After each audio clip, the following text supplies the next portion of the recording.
আসসালামু আলাইকুম ওরহমাতুল্লাহি ওবারাকাতুহু।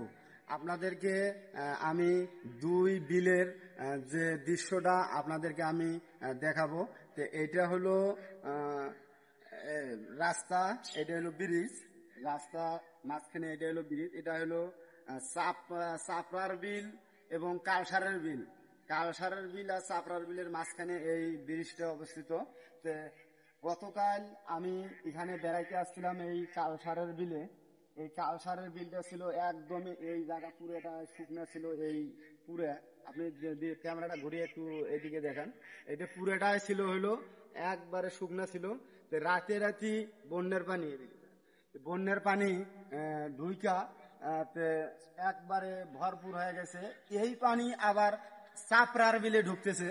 চাপড়ার বিলেও আমি বেড়াইছি, দুই বিলে আমি বেড়াইছি, দুই বিলে শুকনা ছিল। এই দুই বিলে শুকনো থাকার পরেও এই চাপড়ার বিলেও প্রচন্ড পরিমাণে পানি ঢুকতেছে।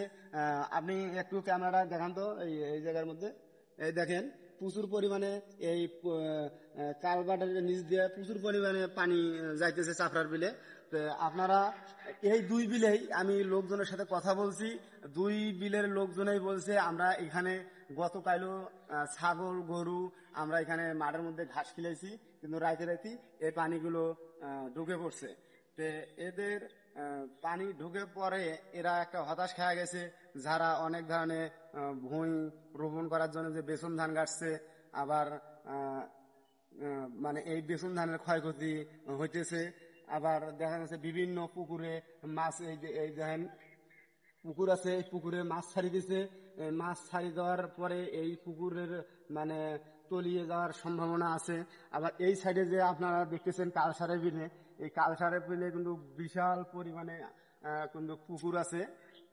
প্রায় 60 থেকে 70 বিঘের একটা এরিয়ার মধ্যে একটা হলো পুকুর আছে। এই পুকুরের মধ্যেও মানে তলিয়ে যাওয়ার সম্ভাবনা আছে। তো এরা বিভিন্ন ধরনের মানে একটা আশঙ্কা আছে বলে এই পানি 4-5 ঘন্টার মধ্যে বাড়িতেও উঠতে পারে। তো এই ধরনের পরিস্থিতি আমরা ভয়াবহ পরিস্থিতি আছে।